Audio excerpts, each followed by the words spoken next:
A 1992 book written by ex-CIA agent John Coleman is gaining renewed attention as its predictions about a post-industrial world controlled by globalist technocrats appears to be coming true. In the book, titled The Conspirators' Hierarchy, The Committee of 300, Coleman claims that an international committee led by the Bilderberg Group and Western intelligence agencies would steer the world towards a dystopian future in which 4 billion useless eaters would be eliminated by 2050 through limited wars, organized epidemics, and starvation. Today, the world is witnessing a limited war in Ukraine. An leaked memo from a US Air Force general warns that the US could be at war with China by 2025. The COVID-19 pandemic has also allowed authoritarian governments to impose mass lockdowns, global economic turmoil, and the expansion of authoritarian measures, all of which align with Coleman's predictions. Other predictions from the book include the promotion of compulsory pornography in schools, the destruction of industry and nuclear energy,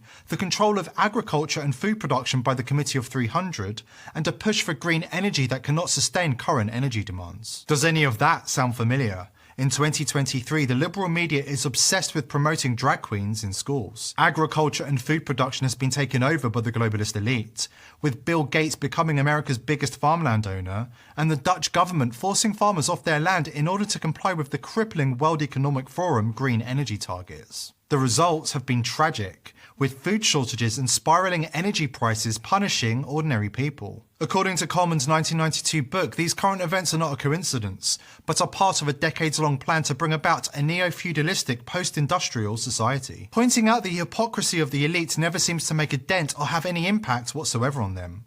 Why? Because they have no shame. They have no shame because they have no moral compass. They have no moral compass because they live according to the rule of the ends justifies the means. This precept infests every fibre of their ideology, from elections to open borders and climate change, abortion, you name it. This power-hungry cabal of billionaires and politicians has long plotted to enslave the masses, and now they're making their move. And they are determined to continue pulling the wool over your eyes. The World Economic Forum recently announced that it has recruited hundreds of thousands of information warriors to control the internet and police social media and forums for misinformation and conspiracy content which they will then shut down. According to Klaus Schwab's WEF, misinformation on the internet is an infodemic that is potentially deadly and requires a cure. The definition of misinformation, according to the WEF, is anything they disagree with.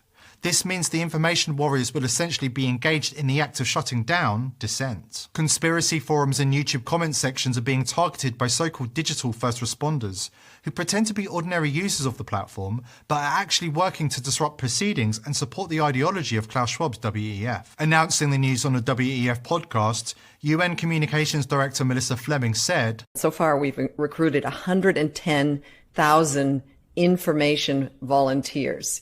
And we equip these information volunteers with the kind of knowledge about how misinformation spreads and ask them to serve as kind of digital first responders in those spaces where misinformation travels." The WEF are subliminally influencing the masses in order to push their narratives onto the people. Also on the podcast, mainstream journalist Mark Little set out potential solutions to the so-called infodemic. Little has worked for Twitter and he founded Storyful, a social media news agency closely linked to the fact-checking program. He has now launched Kinzen, a company which is threatening to use artificial intelligence to censor online content on behalf of the elites. I've started to see very much the spread of misinformation as a global health crisis. Because only when we think about misinformation in the same way we think about the spread of the coronavirus, in a similar way, that misinformation is that serious a threat to our society. Misinformation now is happening within our friends and families. So we have to find strategies to, first of all, recognize it. And secondly, as active citizens, just like we wear masks to protect others, we need to be the good citizen, the active vector fighting back in our daily lives. The World Economic Forum is not the only globalist organisation setting its sights on controlling the narrative on social media by unleashing hundreds of thousands of information warriors. Google's Jigsaw unit sponsors a RAND report that recommends infiltrating and subverting online conspiracy forums from within. According to the report, the best way to subvert conspiracy forums is by planting authoritative messaging wherever possible. So what is authoritative messaging?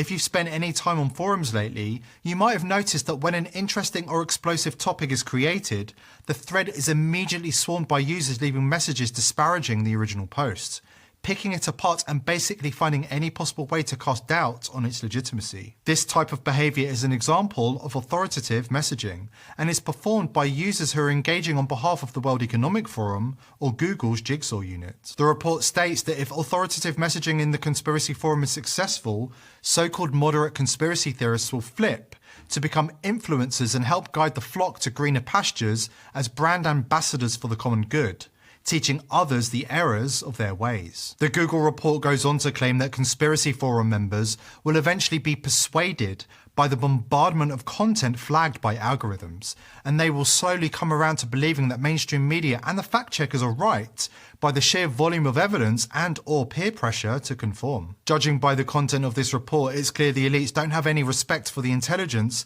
and persistence of the average so-called conspiracy theorists.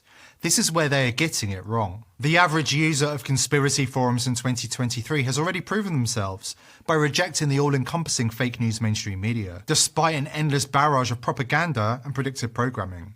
These are people who understand that all the world's a stage.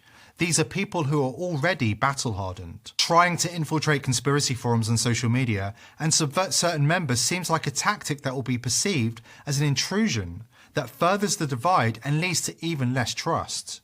Having said that, it's important we understand the nature of the information war being waged by the powers that be. We are part of something so huge right now. The elites would not be targeting conspiracy forums on social media in 2023 if these forums were not the last places on earth where truth is being discovered and lies are being exposed. We have the potential to break the chains of the past, the control, division, hatred, and separation. We are literally creating a new world. That's why the control apparatus is so afraid. They know that they can't stop this. The more they lie, the more they deceive, the more they expose themselves.